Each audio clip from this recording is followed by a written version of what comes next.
Welcome. Welcome, and we're now 3 minutes early. Welcome.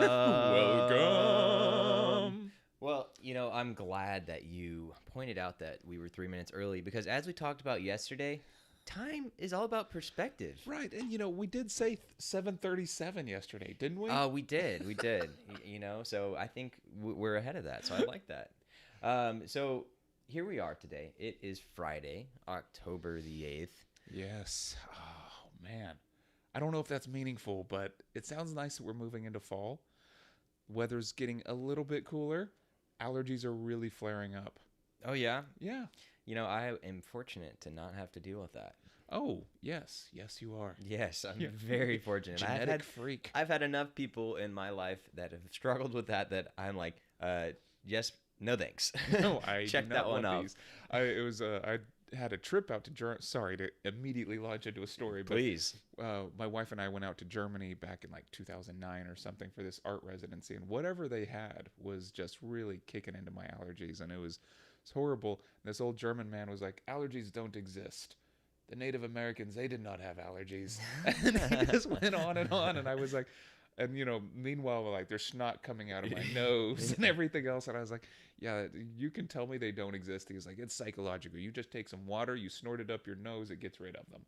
And I was like, German water must be amazing.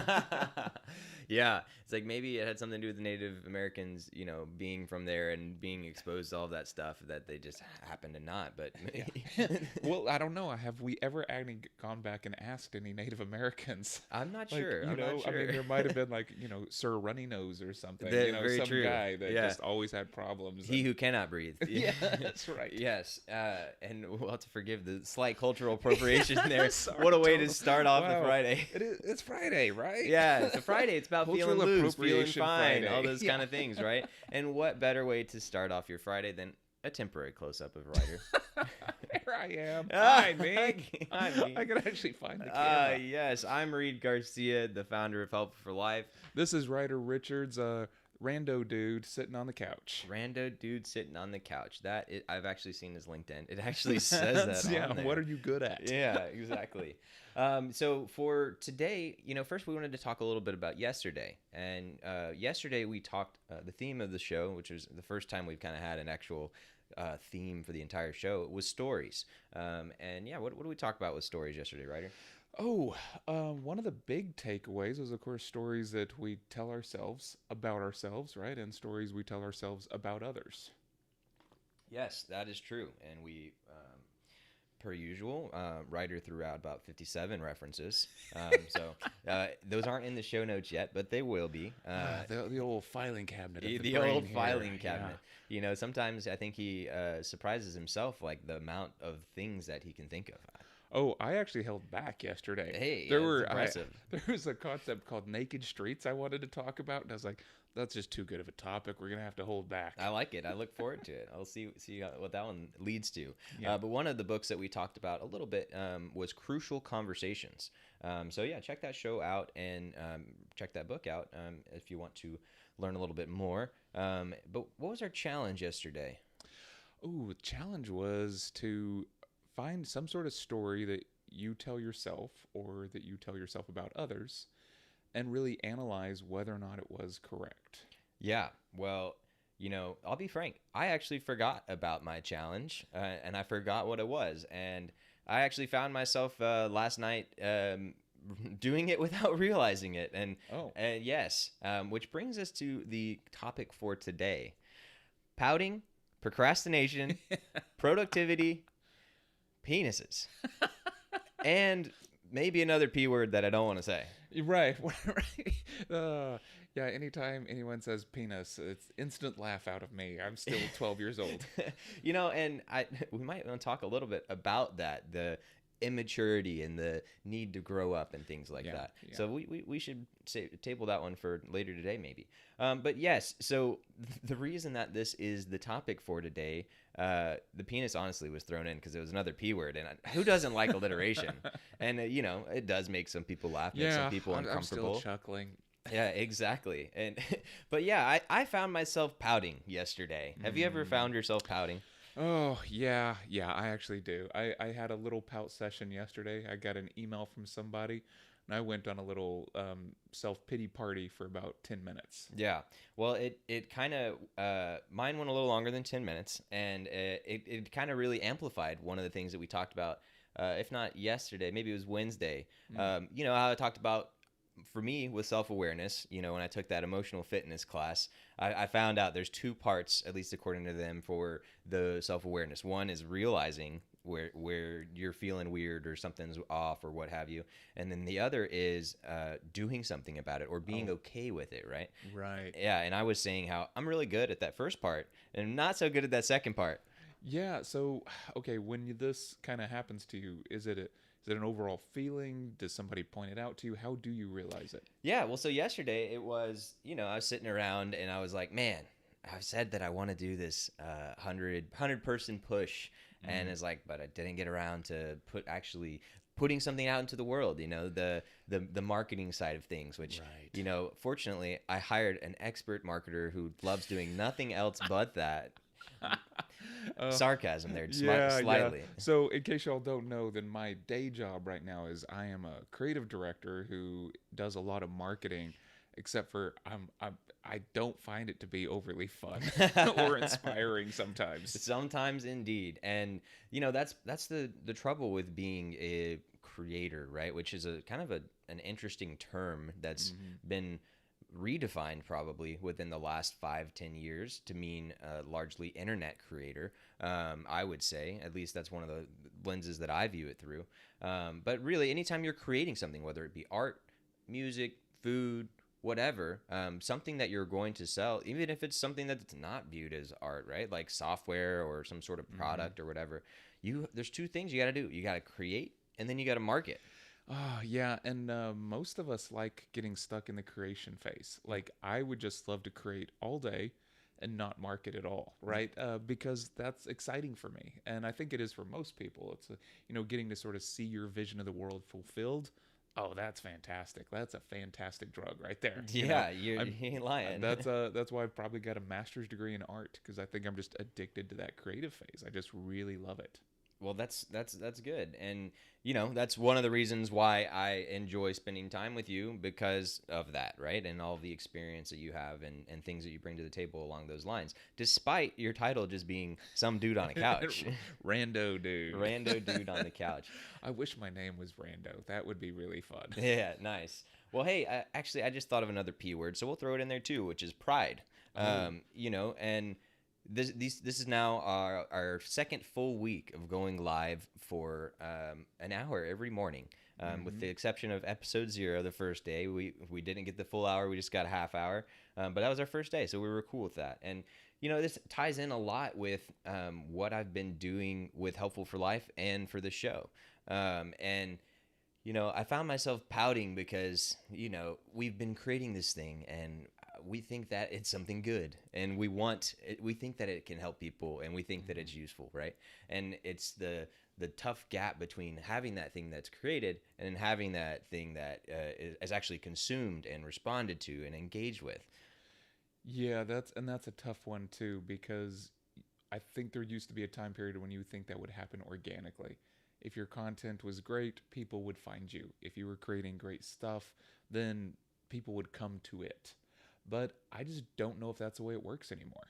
At least not at a significant pace, right? And um, and that gets into social media, which you can't talk about marketing now without talking about social media, and all of the things that have happened with that and the effects it has on us as humans and a whole bunch of stuff, right? Yeah. Which I think we've maybe alluded to at least in some previous episodes. But yeah, so just real quick, since I did not do that marketing push yesterday, I figured what better time than now when we're live to talk a little bit about what this show is, what this company is, and a little bit about my backstory and maybe a little bit of writers too, I guess. We'll think about it. But yeah, and what the purpose of the show is. So before we get it boiled down to a nice one-liner that we Mm. can share and push, I figured we might as well get something out there to tell people about it. So the first thing I wanted to talk about was this company is called Helpful for Life, and it is about helping you. It literally is not about us, even though we talk about us all the time, right? It's helpful for me too. Yeah. Yeah. And that's one of the things is like, it's now been over 4 years since I've started this company, and that's not counting the time before that where I was, thinking about it and looking into it. But and again, maybe I'm just full of myself, but if I am, hopefully I can at least help people while I'm doing it, right? But I've spent the last 4 years analyzing life, looking at every single freaking part of it, from washing dishes to cooking to hanging out with friends to dealing with divorces to thinking about sex to drugs to Wait. Yeah. You thought about sex? Penises specifically. Lots of them to so I thought about and looked at all of these things over the last 4 years, and I'm an engineer. I'm a very analytical dude, and I know I'm very full of myself, but I'm a smart guy. I worked on satellites, I worked on missiles, I worked on these extremely complex things, right? And I've seen very, very different walks of life. I hung out with business executives, and I've schlummed around with people on, without any money, right? Doing nothing, right? And I've lived in Texas, the reddest of red states, and California and Los Angeles, the exact opposite. And I've also been to, I forget, like over 10 countries and 46 states. And I spent a lot of time thinking about all of these things and analyzing them and trying to think about the best way to do things. And if you have any doubt in your mind that I've been doing this, talk to Danielle. She gets to hear every day about those little things, right? And my goal now is the friction that I was feeling was from thinking all these things, coming up with all these ideas, and getting it out into the world. I wasn't getting the things out there, right? And so that's why I created the show, which for now we've called the morning show, but we'll change eventually, I'm sure. Or at this point, it can just stay there. It could, but probably not. And actually, there's my next commitment to you guys. Probably. By Monday, we're choosing a freaking name. So wait, what? Okay, the way rewards and stuff happen, right? Like, I think that we, to keep you on track, we need to have some sort of cost if we don't have a name by Monday, right? To really push you, so you don't get to push the topic, right? So, right. What are we going to give one of the viewers if we don't have a new name by Monday? Oh, that's a great question. So, if you comment on this stream, whether it's live or afterwards, and we do not have a name by Monday, you will get $1,000. We will pick one of the viewers. He's going big. Yep, 500 from me and 500 from Ryder. Oh, damn it. Yep, you're getting roped into this one too. I thought I was just a rando dude. Yeah. I thought I was the poor dude schlupping on your couch. Yes. You can be all of these things, Ryder. Oh, I'm so many things at once. Yes, you are. But yeah, so I mean, we say that kind of in jest, but also seriously, we need something to hold us accountable to make it happen, and that's a pretty strong motivator, I do say. Yeah. Now I'm motivated now. Yes, there we go. Come over here and, I don't know, just sit around until a name gets made up. Yes. So Danielle wants to kick me out. Well, there we go. So we will come up with that name by Monday. And the other thing I wanted to mention was that this show is important to me, and I have done a lot of work over the last 4 years getting to this point. And with Helpful for Life, I can feel it. We're just a couple steps away from being extremely impactful. And even though we've only had a handful of viewers up to this point, I have heard from some of them. And, I was talking with my mom yesterday, and I was like, hey, I was like, perfect testimonial for our website. She said, I learned something every episode. And I was like, all right. Yeah. Thank you. That's what we're here for. Yes. So teaching moms since 2021. Yeah, I know. Oh, yeah. I've yesterday sent out the show link to my mom, and she's already watched episode 00. Nice. And she was like, oh, I love it. It's great. And I was like, sign back up at 7:30 tomorrow. She's like, but it's on YouTube. So, Mom, if you're listening right now and you found us on YouTube, sweet. Yes. Yeah. But, I want to point out one more thing, which is, going to come to me at one point. But maybe it won't. You were talking about how helpful the show is and yes, the overall okay. goals. So talking about importance, right? So that's again, yesterday we were talking about stories, and I referenced the email that I sent out to a bunch of people, right? And Yeah. when I was trying to share about Helpful for Life, and hey, this is what I've done, and here I did Kickstart Your Kitchen, and we talked about how that wasn't probably as well received as I thought it was, or as I hoped, and it wasn't getting engagement. Well, that's kind of been a theme for me along my entrepreneurial journey, is figuring out that balance of telling people about the thing and getting them excited about it without overselling it, but without underselling it. And I think in general, I kind of lean towards underselling. And, I think that's also one of the things when I'm in a conversation with people, whether it's random or a family member or a friend, I'm typically the one asking questions, and I really am like, if you aren't intentional about it, we'll get through a whole conversation without talking about myself. Where do you fall on that spectrum? Oh no conversation goes without me talking about myself. No, yeah, I think that I'm not quite as curious. I'm more of sort of I think this comes from being in the art world and several other things. The way I grew up as a kid, just standing back and observing a lot, and then maybe interjecting something silly. That's usually my default.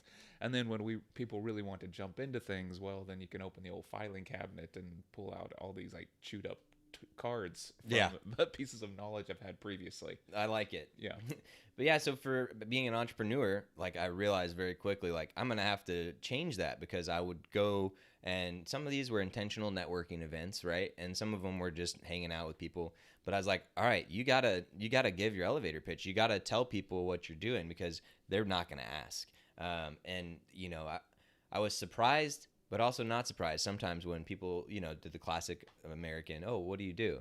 And I said, oh, I'm an entrepreneur. I started my own company. I was surprised the percentage of times that nobody asked anymore. And I was like, because I obviously am an extremely curious guy. I'm like, how do you not at least want to know like the next step, like what it is? Yeah, there definitely has been a shift. And one of the books I'm reading right now, called The World Beyond Your Head, talks about the attention economy again, and how individuals actually feel put upon if they have to give their attention to somebody else. Right? So we have shifted into a world that is so individualistic, so over-indexed into the subjectivity, that people are no longer curious, because their time is their own, and it's to be used watching YouTube or listening to podcasts. It's not to be used engaging with actual people, because that requires a different level of attentiveness, which we have grown unaccustomed to. So when you're talking about your emotional boot camp kind of thing, your classes there, we've kind of atrophied that muscle on purpose. Yeah, and I think that's only been amplified by this whole work from home notion. If I had $1 every time I heard someone say like, I don't ever want to go back to the office again, I would not need to complain about people not watching our stream. We'd have all the money in the world. Yes. But yeah, and my maybe I'm a little biased as an extrovert, but also as a dude who's been studying life for 4 years, like, no, you guys need to get to the office for all of these reasons that you may not realize or understand. And one of that is human connection and interacting with another adult. Oh, yeah, I don't know. Adults are overrated. Yeah, that's very true. That's very true. But yeah, so there I was yesterday. I found myself pouting, right? And I was like, man, the couple of times I've told people about the show, like, no one's really seemed excited or interested, or some people are like, oh, I guess I'll watch if I happen to be awake and things like that. And, I found myself like kind of, I don't know, hurt or whatever, or sad or feeling bad for myself. Yeah. Yeah. This is, we have joked on the show a little bit about this, but us being basically two white guys sharing our opinions on the internet. Yeah, exactly. Why aren't people interested? Why doesn't anyone want to listen to us? I don't know. What, you mean there's just an ocean of white dudes talking on the internet because I know. we all think we're special? What's wrong with us? Yeah, I know. What's right with us is actually a better question. I don't know if anything is at this point. But I mean, that's part of it, is we just got to sort of absorb that, take that in, and pay attention to it. If we really are adding something valuable and helping people out, I'm hoping, like, I still have this crazy antiquated belief that our podcast, our show, will rise forward because we have the right intentions and we're doing the right work. And that is, jokingly said, what is right about us. That's largely what I wanted to point out. Like, This is literally for you guys. And guess what? The smaller we are, the better it is for you right now, because you could literally write in with any of your life problems right now, and we will help you solve them. And if we cannot solve them, we will at least point to a solid solid point to where that could be, right? Yeah. Yeah, and if we don't know something, we will do the research and have a whole episode on it. I think that's something else that we're always looking for, new things to talk about and new subjects to study. So yeah, send us a note, let us know, and then we'll go down the rabbit hole for you. And yes, I do want to point out that we do have a couple of people in the chat already. Kaylina says, she'd like for us to reach our goals, but she also would like that $1,000. Yes. So, and then we also have Kenny in there as well, who is like, just in case. So, hopefully we don't end up donating that $1,000. Sorry, Kaylina. But yes, Monday we will have that name for you guys. And also, we're going to have a little bit more of a better story to talk about why this podcast is important and why you guys should want to share it and want to listen to it, because what is right about us is we are doing it for the right reasons. We recognize our biases. We have dealt with our own issues. We've dealt with other people's issues. And, I feel like this is one of those things in the interview. It's like, well, what's your biggest fault? Because we care too much. I know. I'm actually just a bit of a perfectionist. Yeah. Yeah, which so far y'all know is not true. Yes. But you know what? I think that's been enough of us waxing poetic about ourselves. So we are going to switch over. We're going to procrastinate, talking about procrastination for a little bit, because we're going to make some homemade whipped cream. Ooh, yes, which is very good. I timed this just right to where my coffee's getting a little low. I could use a little bit of a top off. So I'm going to go get the camera set up in there. Ryder, why don't you start us off by telling us what you think about whatever you're thinking about right now? Oh, no. Okay, this is a freestyle. Yeah. Oh, let's see. Let's see. Yeah. Let's see where this goes. What I'm thinking about? I'm thinking about coffee right now, because I really, really like coffee. So there's a couple little funny things that have happened in my life involving coffee. One of them is when we were out in Japan, I found this fantastic coffee shop, and it's called Clutch Coffee, and it's in Fukuoka. And ended up getting bumper stickers from the guy and putting them on my truck when I got back home to Texas. And it says "Coffee and Destroy," and so it's pretty great. It's kind of a punk coffee shop in Japan, and so have ended up developing a bit of a relationship with this guy through Instagram, which is kind of fun. And I can't tell you how many relationships I have developed either in coffee shops or because of coffee fixations. And so last time I was in Chattanooga, Tennessee, there's a place there called Evil. It's basically like love spelled backwards, but they have what is called a Finicesca coffee that is just fabulous, but it's like $25 per bag. So if you ever want to make friends, get a super expensive coffee and then make it really well and blow everyone's minds. And instant friendship. It's kind of a nice thing to do. I could probably keep going about coffee, but about the coffee. Let us move into the kitchen, and we will go from there. Get up and walk in there. I actually have to move. Oh, old man body.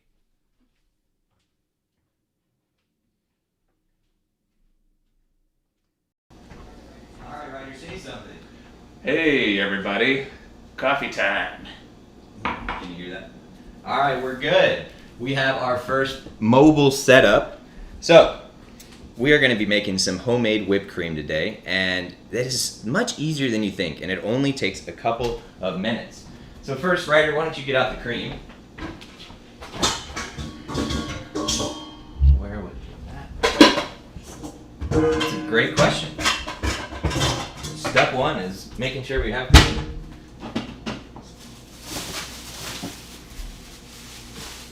Maybe we don't. The only show where they make cream. There it is. Oh, well. And that's how you get prepared in advance. So, which brings up an important topic in cooking, which we teach about in Kickstart Your Kitchen. Something called mise en place. It's a French word, and it means everything in its place. And basically, the whole point is you get all the things that you need out and ready to go before you need to make them. So we are now getting our mise en place ready. Mise en place. You speak French at all, Ryder? No, I don't. Oui, Jacques Cousteau. So what you need is a big bowl, and when in doubt, use a bigger bowl than you would think, because as you're whipping, it will maybe get a little messy. And then you need a whisk and some whipping cream, some sugar, and some vanilla extract. So Reed, I've never had whipped cream in my coffee. Why would I do this? Why would you do this? Because it's simple, but yet it's very delicious. And you would be surprised how much it makes it feel French? fancier too. Oh. It makes it feel fancier and Fancier sure, French as well. are the same thing. Fancier and French are the same thing. And then one other thing that I'm getting out here is some nutmeg, some whole nutmeg, because we will grate this on top to make it look even that much more fancier. So all you do, Danny, if you'll hold the camera up here for me, look down on here, what you'll do is you will just pour in enough cream. I like to do enough to coat the bottom, and this is probably enough for 2 to 4 servings. And then it's pretty straightforward. You take the whisk and you whisk. Now what you're doing here is you're incorporating air into the cream, and so you'll see it starts to bubble and foam, and you're just going to keep doing that until it gets to the consistency you like. And I like to do 2 little techniques. One is just kind of moving your hand back and forth like this, and another one is just going around in circles like crazy. And you can even hold it like this type of grip or this grip, and a lot of that is just whatever makes you comfortable, and whatever, you know, if you get tired you can switch it around, or you can tag in, you know, your useless couch buddy. But yeah, you'll whip, and it probably takes anywhere from 30 seconds to a minute and a half. And of course, if you have an automatic electric mixer, you can use that too.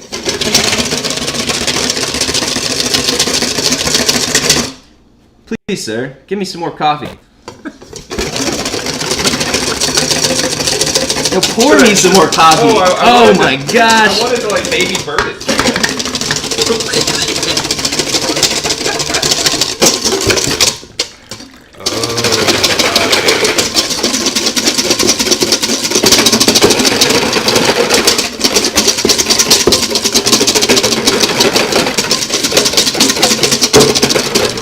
So you can see it's a little bit thicker now as it starts to move a little slower.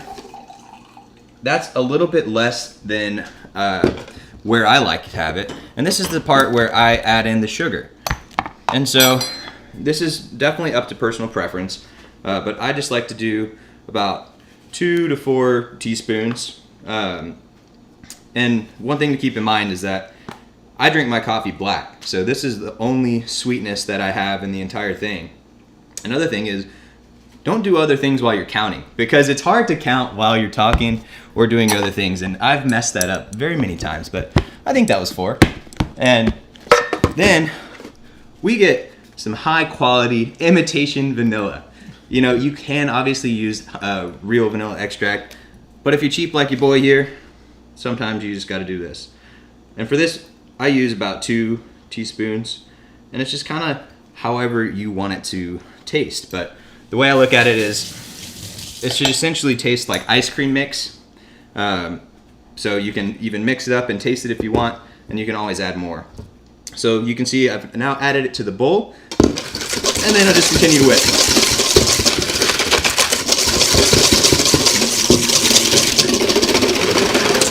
Man, look at that whipping face.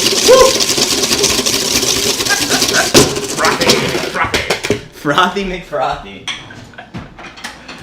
And then I also like to get a soft spatula like this, so you don't lose any of the goodness on the sides. So then you just take that and you kind of scrape it all to one side. And you can see that's thickened up pretty nicely. Nice and creamy. That's a social media post right there. Yes, I can see the memes already. The memes. So then you take your coffee, you put it down right here, and then you just take a nice little ladle full of cream, and you put it right on top. Now it just kind of depends on, it's not a ladle full, it's a spatula full. It kind of depends on, how much you like it or how much cream you want, but just a dollop will do ya. And then you grab that microplane that you forgot to clean so you don't get cheese in your coffee. And for those of you who are not familiar with this is a microplane, which is basically like a grater, like a cheese grater, but the holes are really, really small. And so they're really good for things like this, which is grating nutmeg. They're also really good for grating things like ginger and Parmesan cheese, things like that. It gets a really fine grate going for you. And, some people think they're okay. I think they're great. Thank you. I'm here till Thursday. So you get your nutmeg, which is a whole nutmeg, and they look kind of like nuts. I honestly don't know that much about nutmeg, but they look really cool. You can see like the pattern on the inside.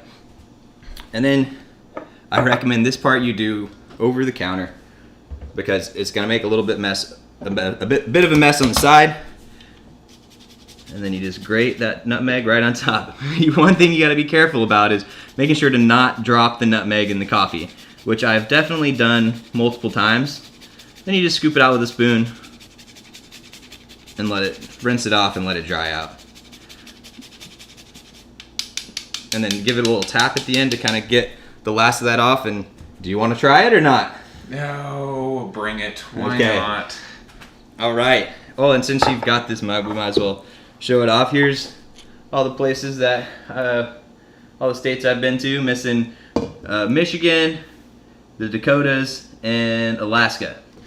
So we've got this. Do you want to add any more coffee or leave it at that? I think I've topped off your coffee. You're good. I've already drank it all. Drink all the coffee. We're good. That explains why you're shaking and talking crazy and doing all these types of things.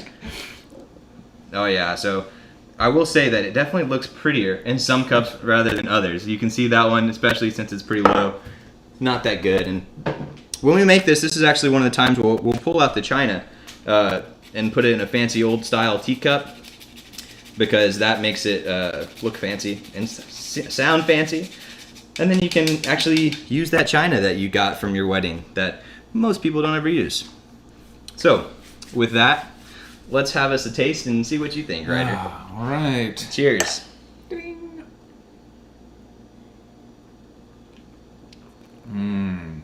Sweetie. Nutmeggy. Not your thing, huh?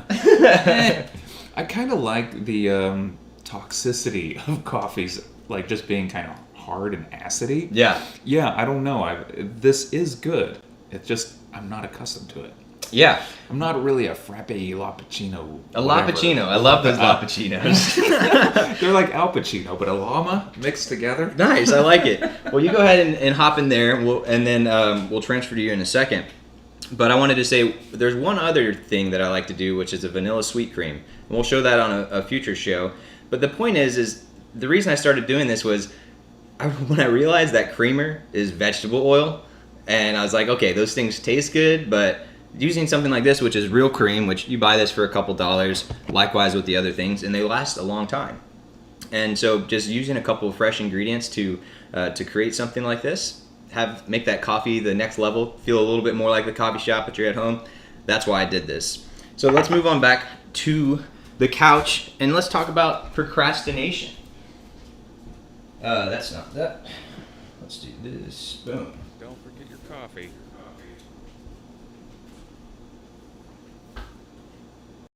So, procrastination. Yeah. I think we've all done that, right? I know I do on occasion. The fascinating thing that Reed has talked about is what he calls productive procrastination, where you're just productive in another area, so you still feel like you're producing. It's just not maybe aligned with your goals or your best incentives, your best interest, or something like that. So that's one of the topics we should probably hammer on today, is if you know that a certain thing is looming, say you have a paper, a deadline on something that you have to turn in, and yet you find yourself repeatedly cleaning your shower, maybe that's not how you should best be spending your productive time. Yes, and I actually alluded to that with productive procrastination. For me, cleaning is definitely one of those things that I know when the apartment's looking really spiffy, I'm avoiding something. That's a shame because everyone likes having a nice looking apartment. But yeah, this is, I think, just part of some sort of human behavior. It's almost like we sabotage ourselves. There definitely is a tendency to do that. And I'm kind of curious about it, right? Like, if you know that if you just take these 3 steps, the rest of your life will be a little bit easier, or you will earn back your weekend if you just did 1 hour of studying every night, so you don't have to cram for the test on Sunday, then why do we not do that? Yeah, that is a great question, and we'll get to that in 1 second. But since we came back to the computer, I want to acknowledge some of the lovely chat that's been Oh, going on. no. Right? So yes, we have Libby, MVP from yesterday for the chat. She is saying, "What about giving $1,000 for a name suggestion winner?" Her SIL sister-in-law says R&R life lessons. Ooh, rest and relaxation. I like it. That's a good. Is it railroad? I don't know. What else could it be? Then, Kaylina is admitting to, she was the one who said, if I'm awake. Well, don't worry, Kaylina. You're not the only one who said that. There were many people who said that. And so, yes. All right. And then Kaylina said that when she made her whipped cream by hand one time, it wasn't great for her. So she used an electric mixer, which was very smart. Oh. And she says, I'll speak French for you. And I don't know what she's implying with that. Wait, we could get a little class on the show? Yeah, Some fanciness. But yes, so that is... Oh, and she mentioned that you can also use cinnamon. If you take a cinnamon stick and you grate on, I've done that as well. And then that is... Oh, a pro tip is a stovetop espresso mixer. They're cheap and they're good for homemade espresso, which would go great with a whipped cream. Having that stronger coffee to counteract some of that sweetness. And you could even have, a small serving with just like a little spoon on top. That's another good one. And Olivia, of course, is correcting that it is read and writer, which I think we would have figured out eventually. Yeah. I was joking around. I'm sorry. Weird joking, but thank you for that. Yeah. J'ai parlé français. Let's try that again. J'ai parlé français. Tu la savais? We'll pretend. Sorry, that's ma'am. correct. I only speak English. Yeah, I only speak the Monolingual. English and the Spanglish. But back to the procrastination, right? Mm-hmm. So you're talking about a little bit about self-sabotage. Well, one of the things that I wanted to reference today, there was this I think it was a TED Talk, but maybe it was something else. But it's something on the procrastination monkey. Have you heard about this before? I don't think so. Is this like a monkey on your back kind of thing? In some ways it is, but I will drop a link in the chat. So for those of you who would like to have that for later, but it is a TED Talk, and the guy uses an analogy of having a procrastination monkey, and it's like, oh, excuse me, as you're going out throughout your day and you think you need to do that task, well, this procrastination monkey comes along and he's steering the ship, and all of a sudden he goes. And, to reference our stories that we were talking about yesterday, he does a great job of using a story and giving some symbolism and naming the things and giving them an identity, which helps us wrap our heads around it, helps us relate to it, and helps us understand it. And so I thought it was a really good video, and it kind of helped me be like, oh yeah, that is kind of what it's like. And I think he gives a little bit of techniques of how to minimize the effects of the procrastination monkey. And this comes back to that realization part you were talking about, right? So there is a realization. You see the monkey grabbing the wheel and turning the car or whatever to head off in a different direction, to veer over the edge of a cliff, perhaps. And then is there something you do to actually take action to recorrect when you see yourself on that heading off course? Yeah, no, that's a great thing, which actually leads to my other P that we are going to bring up. Not penis, that's later. Prioritization.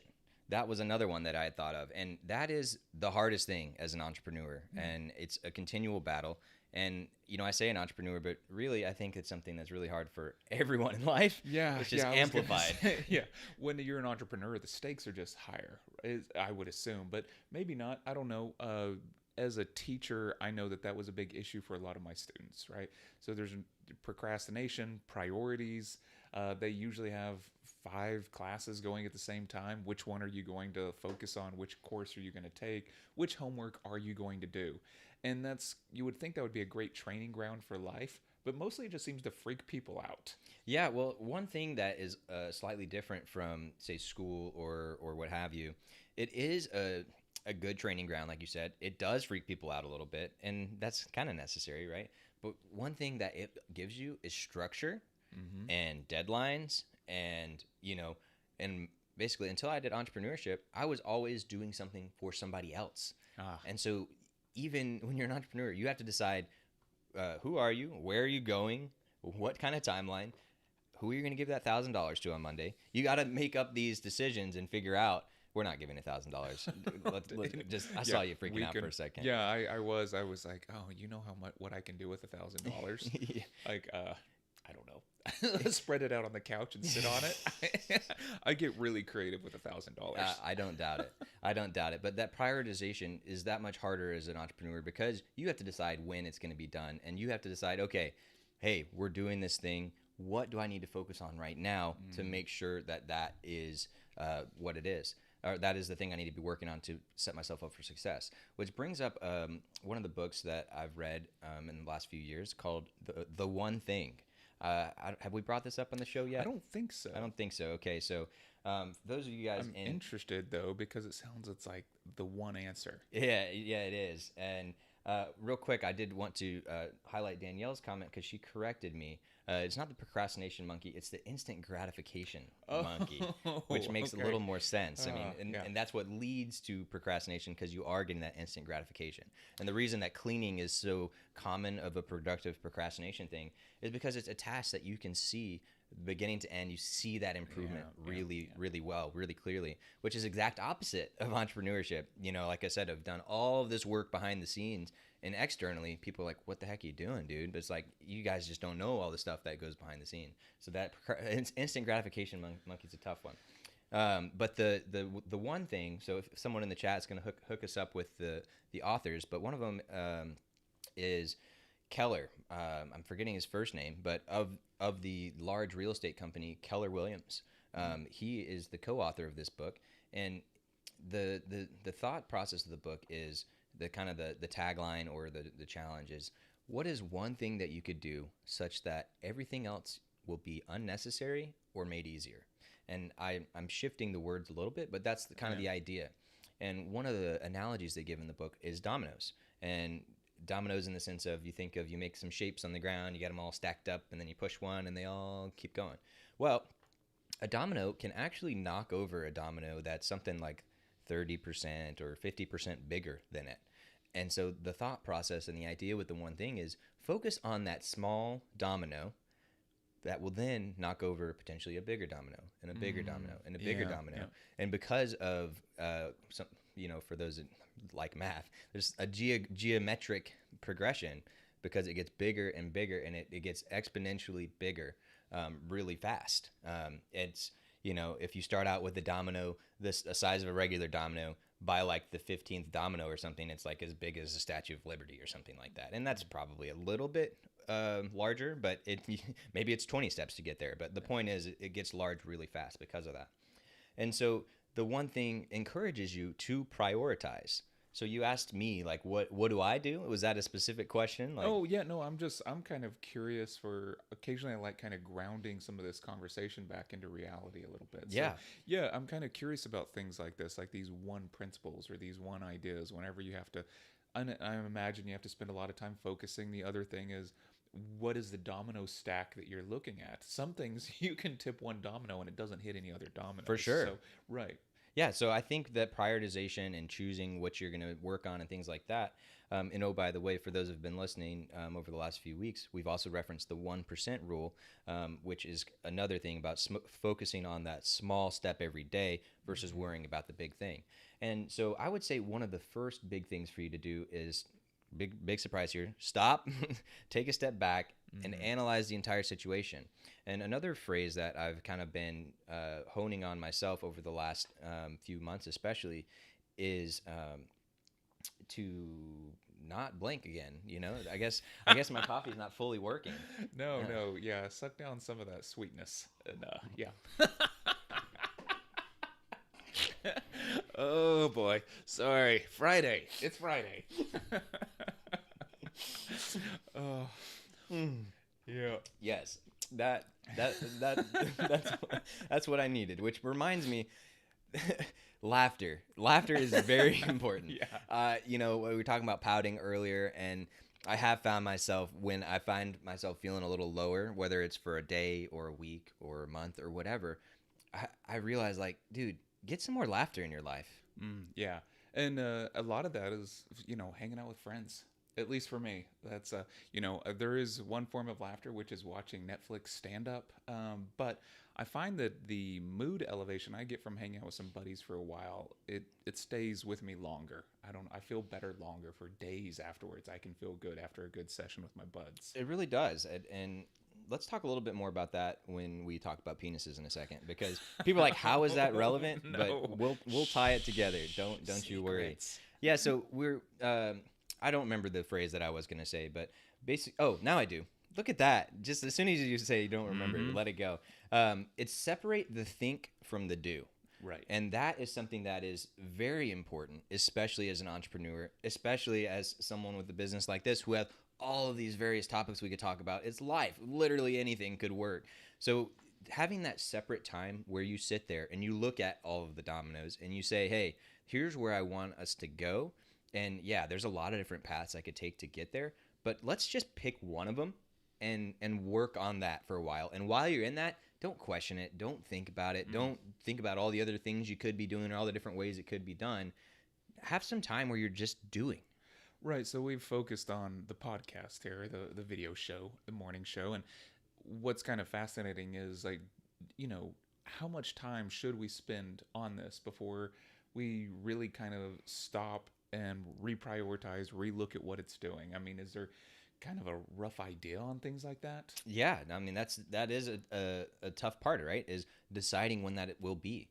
And admittedly, you and I probably need to sit down and have that discussion and say, okay, we're going to do this for this amount of time, and then we're going to analyze and see where it is. And at this point, we've been doing it every day. After this episode, we sit there and we talk about like, hey, we call Danielle a punching bag a lot. Maybe we shouldn't use that terminology. Right. No, we're self-correcting. We've set up kind of an instantaneous feedback loop for ourselves where we're critical after every show of what we've done, and hopefully we get a little bit better every day because we're getting that immediate feedback, which is also something that people use to change their life patterns and behaviors. Is you have to have pretty much instantaneous feedback. And that requires often being around other people and talking through things. And Reed has been a real great example of that. After every show, just asking, okay, what did you like? What didn't you like? And we take notes on it and make sure that we're improving or, failing forward every day. Failing forward indeed, which actually, I'm glad. Thank you so much for that. I appreciate that. But as you were saying this, I was thinking of the other people in my life who have been good sources for this type of thing. And, two of them actually happen to be in chat. Kenny was here the other day helping us out, and he was like, hey, maybe you guys shouldn't be doing this after every episode. Maybe y'all should focus a little bit on what the good things are, and then take that time, maybe later on, like once a week or something like that, which ties in beautifully with a video that Kaylina sent me earlier this week. She hadn't, as far as I know, she hadn't seen our show where we were talking about it at all, but it was spot on for what we were talking about the other day about self-improvement and the traps that you can fall into, right? Where every day you're short of yourself, right? You're short of that spot that you want to be, and you beat yourself up because, hey, I know I should be doing ABC, but I'm not. And I said I want to do these things every day. I'm focusing on every day, Reed, like you said. I'm focusing on those small steps, but I just can't do those small steps. Yeah, right. I've got the checklist, and then the not getting those check boxes ticked actually makes me feel worse about myself. Right. And so Kaylina sent me this video, which I will also drop in the chat for you guys to check out. And I told you about this video, but I haven't sent it to you yet. So we're going to talk about this on another show as well. So yeah, you as the viewer, why don't you guys watch it before Monday, we'll say, and maybe we'll talk about it, if not Monday, next week sometime. But it was great because it was this guy who he actually is in that space, as far as I know, about helping people and telling people the productivity, things like that. And he's done the cold showers. He's done all of these things that we've mentioned. And he was like, yeah, that I went too far and I had to pull back, right? Right. Like it is, I think, known actually, or no, it wasn't known. It was somebody else I was talking to. We were talking about it slipping into OCD. Yeah. Right? It's very easy at some point. And no, this was Zach Rutledge, and this was on my other podcast. We were talking about this kind of over indexing of the productivity list, right? So you go from having 7 or 8 things you do every day, which can help fend off depression, and it can help you keep your life on track, and these are best practices for health. And then all of a sudden you have 43 things on your list, and your life is living that list. You have actually stopped living your own life, and you're now just a slave to this other thing. Right. But it's all under this kind of guise of hyper productivity, which no one is going to argue with you about, right? We're in a society that, because we have sort of, once again, I'm going to keep using this word over index, but we're a hyper productive work society. And people seem to think that if they're doing well at work, they're doing well as an individual. And those two things get conflated quite a bit. So, for people who want to listen to that episode, tell them. How Oh, they can do yeah. that. So the podcast is Let Us Think About It. And that is, I think, step 43. So as far as episodes go, I call them steps because I think it's a path and we're progressing every day. And one of these things is Zach Rutledge wrote a book called The Official Depression Relief Handbook. And that you can find that on Amazon. And so he and I talk for about 30-40 minutes just about various things, about some of his struggles with depression, about techniques and habits that can help you sort of, I don't know, you kind of own depression, but there's all sorts of different flavors of depression is what he calls it. And some of these are just little steps or tips to sort of help you combat it. And he attacks it from multiple angles, from diet and fitness to mental behaviors to therapy, all these kind of things, mindset. So yeah, it's a great book. You should probably pick it up. And if you just want a teaser though, of course, go to letusthinkaboutit.com. Check out step 43. So you're telling me that the solution isn't just like take a pill or do some magic retreat and it Yeah, all solves all your so problems? weird. There's not just a magical silver bullet to solve all of our problems. Huh, Yeah. weird. Well, there's a lot we could talk about: procrastination, productivity, pouting, prioritization, and penises. So Oh, penises, wait. that Yeah, brings we us haven't back got around to the penises. So Oh, boy. I know there's a lot that we didn't touch there with the. Oh, Yeah. yes. This is the beauty of life: is you get these lovely. I don't know if they're Freudian slips or not, but I'll just. Danielle, you might need to worry. Oh man. Well, we'll just stop with that transition and we'll Yes. get right onto the penises. So, first off, the main reason I thought of this was because of the P's in the alliteration, right?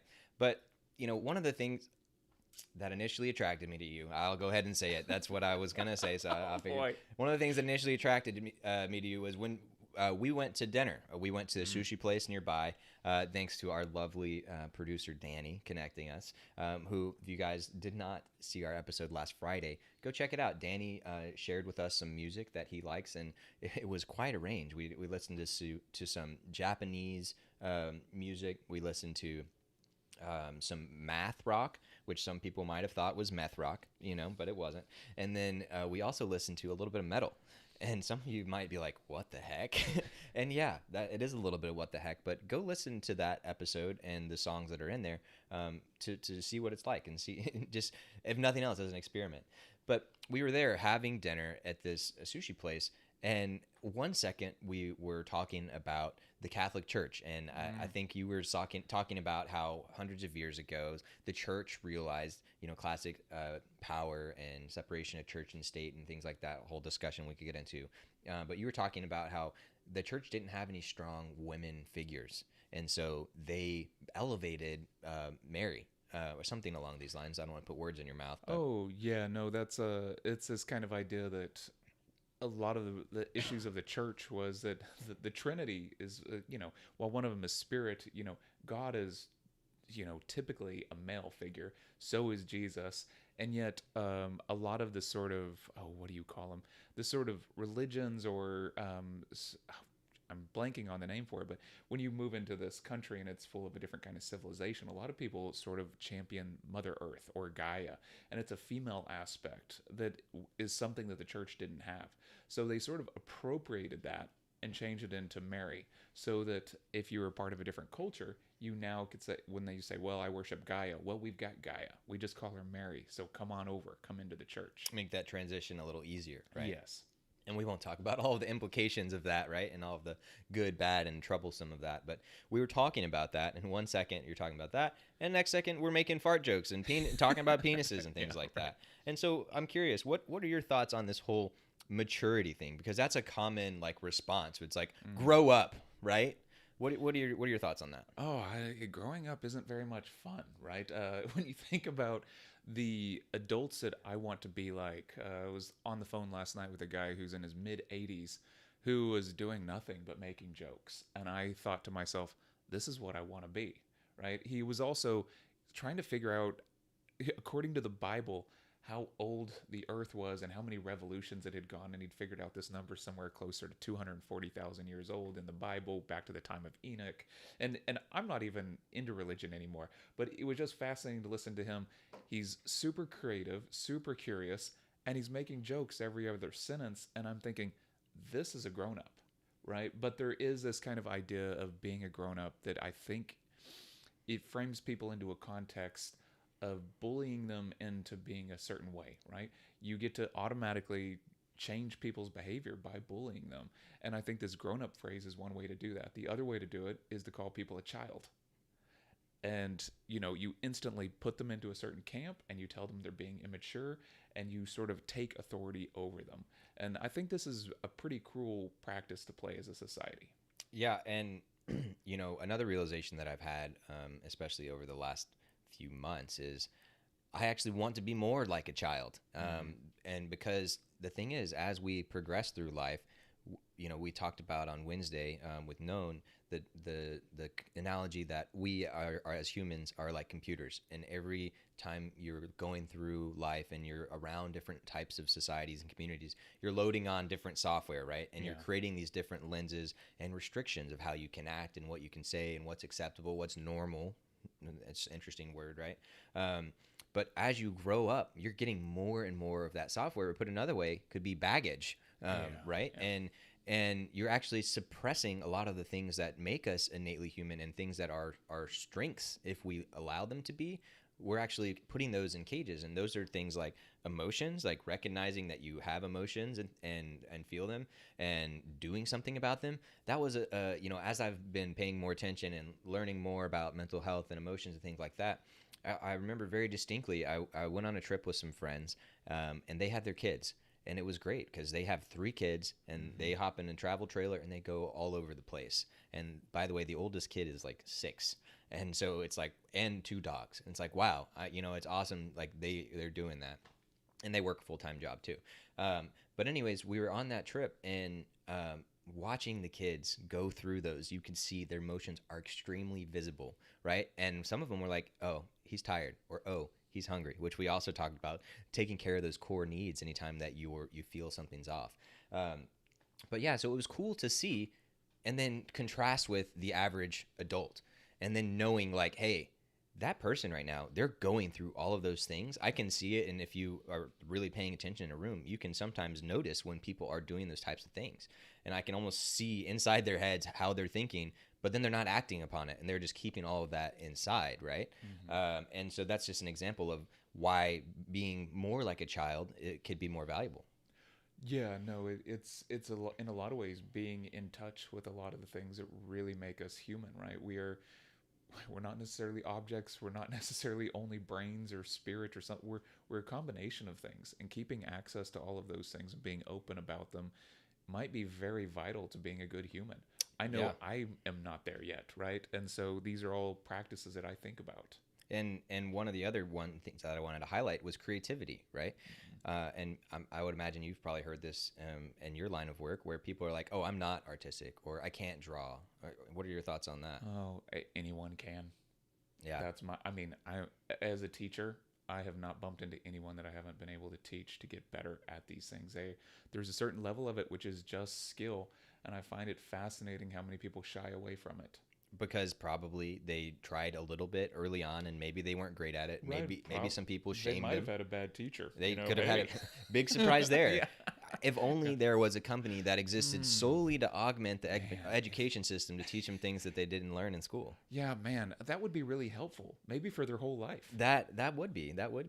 And I think now that we've had such poignant discussions, I think it's worth us ending on saying the word penis as many times as possible, because I'm curious, as a listener, how uncomfortable are you when you hear this word penis?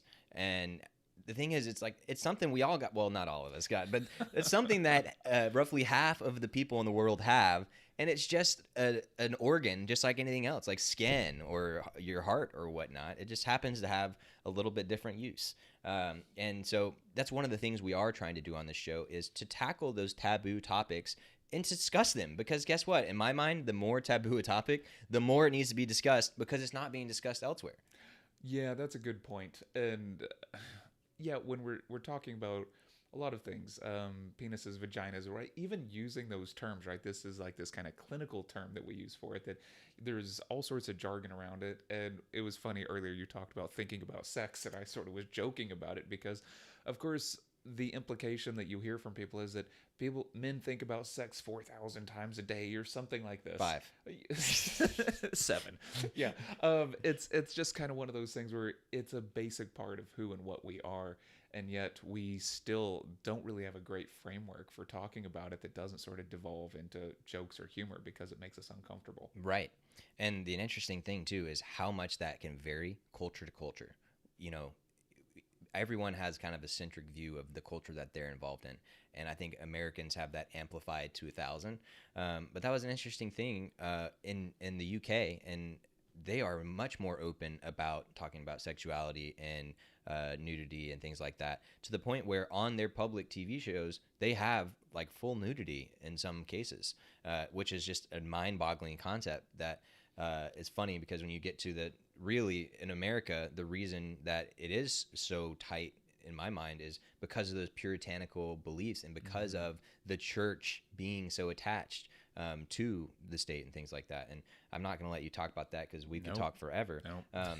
But I am going to bring it back around to procrastination, because that will come up with the challenge for today. I want to challenge you guys. What is something that you have been procrastinating, something that you have been putting off for far too long that you just need to do? What do you have something? I don't. I'm instantly thinking about things to do with penises. You've been procrastinating that one for a while, Yeah, huh? I have. Yeah. Yeah. So. Yeah. Well, for me, it's something very mundane, but it's hanging curtains. In our living room, we have those lovely vertical blinds, which hands down, in my opinion, are the worst invention that ever existed, because apartment complexes put them in because they're cheap, but then they just fall off. And then now my blinds look like a guy who was listening to meth rock, and A blind guy. a blind listening guy, to meth rock. and he just has all these teeth missing. And so that's what. So now this privacy does no longer exist, because I have these 4 holes because of these stupid blinds. So I'm gonna go hang those curtains this weekend. Been putting it off for Oh, weeks. and what else are we gonna do this weekend? I don't know. I'll have to think about that one. Maybe come up with a show title. Come up with Because $1,000. I don't. Yeah. Or I could go come up with $1,000. Yes. So that is your challenge for today. Go do something, and I want to point out, don't think you have to do the whole big thing, because that's probably one of the reasons why you aren't doing it, is because it's this whole big thing. What is one thing that you could do such that everything else will be easier or unnecessary, and you could tackle that however you want, whatever that means to you. But I encourage you to find that one small step you can take around that thing that you were procrastinating. So just get started, because guess what? And maybe you even just need to put 5-15 minutes on your calendar to get started. Because once you get started, who knows, maybe you'll keep going, and maybe not. At least you've progressed at that point, right? Yeah. That's exactly what I was gonna say. Just get started. Funny, you don't have to convince yourself you're gonna do the whole thing. Just go ahead and get started and see what happens. Maybe only spend 5 minutes on it. Yeah. That might turn into 10. Yeah, and one last little announcement for you guys. Yesterday, I was talking with a local business owner here. There's a record store called Red Zeppelin, and the owner also has a record label. And so I've been talking with them about some musicians to come onto our tiny couch and play some music. So that will be coming soon. Cool. Well, thank you guys so much for listening, and have a wonderful day. Signing off.